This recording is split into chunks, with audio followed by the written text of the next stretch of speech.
Hello, everybody. Good afternoon. I'm at a friend's house, and so the background is different, the lighting is different. It actually appears to be working fairly well based on what I'm seeing here on my screen. But let's talk about a weird statement I saw in response to one of my videos, my Jeff Chan video. It feels like the person making the comment took my words really out of context or said something about what I was saying that isn't true. First of all, I'm a huge fan of Jeff Chan. Okay, I know I had a kind of a clickbaity title for the video. Jeff Chan can't fight like he does in sparring, and what we could do about it. All right, and this isn't based on a documentary, Jeff Chan, The Way of the Ronin. And he said that while he loves sparring and training, he doesn't love fighting. And by fighting, he means getting in the cage and doing a competitive bout, whether it's kickboxing or MMA. And part of it is he gets nervous, he gets tense, he feels pressure, and it inhibits his performance. So, and then the response somebody gave was, well, that just shows that MMA has nothing to do with fighting. Let's look at that word, nothing. Nothing to do with fighting. I can tell this person's going to get probably offended and angry and insulting in response to this response, and I'll probably have to boot him off my channel because there's a lot of immaturity on the internet. The internet can be a nonsense factory, and so can the language people use on the internet to talk about certain things. So, nothing to do with fighting. First of all, MMA is a form of fighting. Therefore, it has a bunch to do with fighting. All right? Then we have to look at definitions of fighting. Sport fighting is fighting. Sparring is fighting. They come at different intensities. Street self-defense is fighting. And then there's fights in the streets, which are a different category of fighting. There's combat, combat is basically if you're not in a crowd doing combat with another crowd as a wartime situation, combat can also be lethal combat. So a self-defense situation where someone is actually trying to kill the other or both, or a duel. That's a form of fighting.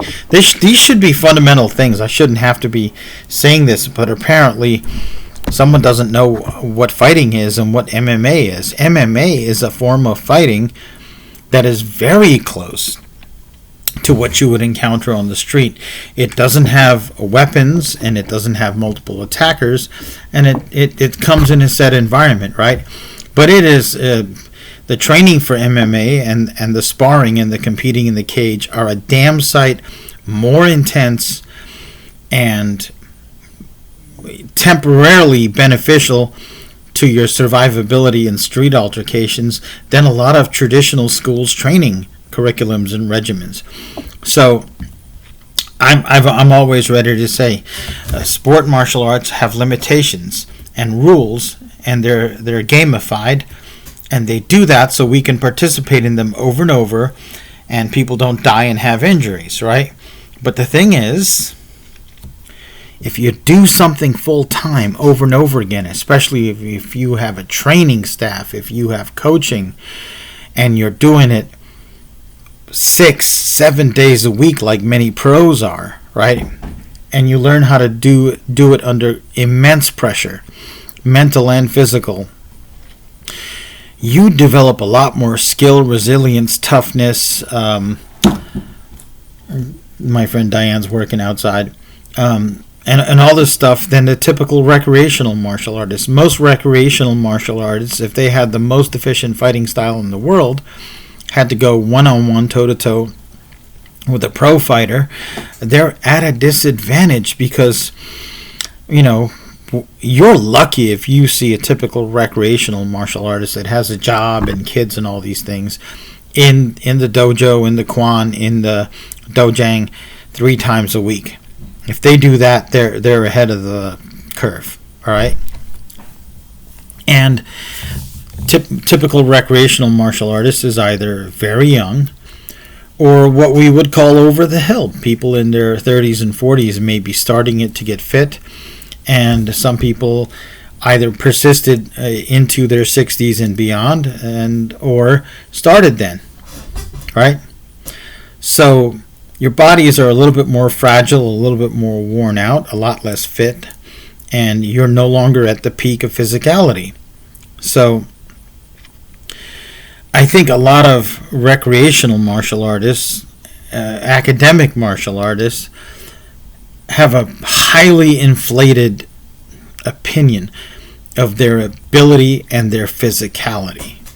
All right? So don't be that guy. All right? MMA is a form of fighting, a much more realistic format of fighting than many formats out there, including what a lot of people practice in self-defense styles. All right. That being said, let's talk about the nature of deadly techniques. Injuring techniques is really the word we're looking for, because a lot of techniques aren't deadly.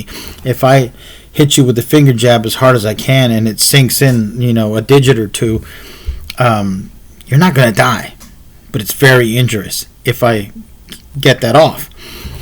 I think another fallacy people make is they tend to think that the distinct features of what they do will make them rise above everything else they encounter. So an MMA fighter who trains with contact and knows how to take down and fight on the ground and fight standing up and is very strong and very fit thinks that nobody will ever hit him in the groin, nobody will ever kick his knee, nobody will ever hit his eye or hit him in the back of the head in a fight or kick his kidneys or draw a knife on him. They tend to block that out. And of course it's possible, and of course it can change the structure of a fight. And meanwhile, there's a lot of, I call them dainty and frail recreational martial artists. They come in all body types and all ages and sizes, but they train the martial arts. They're fitter than they were before. They know how to spar. They punch better than before, and they can take a better hit than before. But they're kind of not really taking a realistic look at themselves. If you're in that category, if you start martial arts in your 40s and you're on the thin side or the fat side, and you've been at this 6 months, you're getting better, you're getting confident, but you are not necessarily an able and apt fighter, especially if you're not doing a lot of sparring, if you happen to not show up on days when sparring is emphasized, right? And you're like, well, I'll just poke him in the eye, I'll just hit him in the throat, I'll just kick him in the knee. That's fine. But information that's only theoretical and academic isn't as useful to you. How much time do you spend developing your ability to use your finger strike? Okay? Have you strengthened your fingers? Here's something. If I'm two scenarios. I'm a very strong competitive fighter, and I move in and whack, I get a quick shot in my eye. It really stings, right? And I move in and I throw a couple of power punches, and before I get in a position to knock that person out, they kick me in the groin and they punch me in the throat. I could fall, even if they're not as strong as me. But then conversely, here's another thing. I'm the recreational martial artist, and I'm pretty good, right?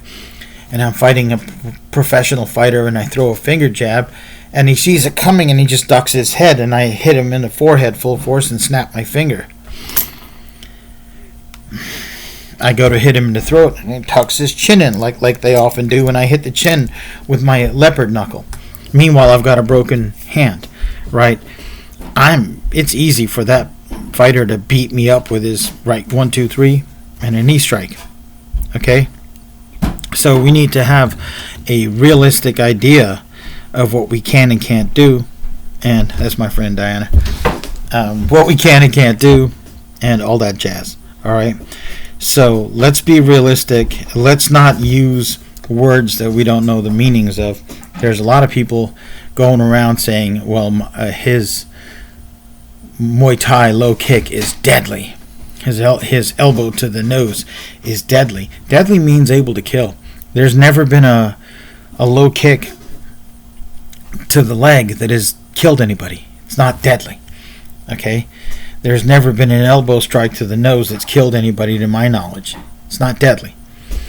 They're powerful. They can be effective. They all have a place, right? But we need to have a realistic idea of what we can and can't do.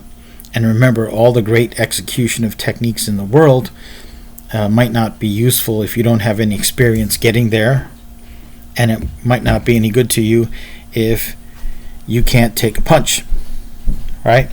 So these are all things that we need to consider before we really give strong opinions on things. That's why I say get out there and experience it. Train traditional martial arts. Train with MMA guys. Depending on your age and your body. Train MMA, train boxing, train kickboxing. Of course, you have your main thing, your main art that you stick with, and that's how you get proficient. But keep your mind open. Spar with different people.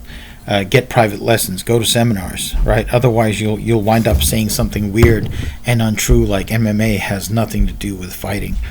All right, folks. Thank you.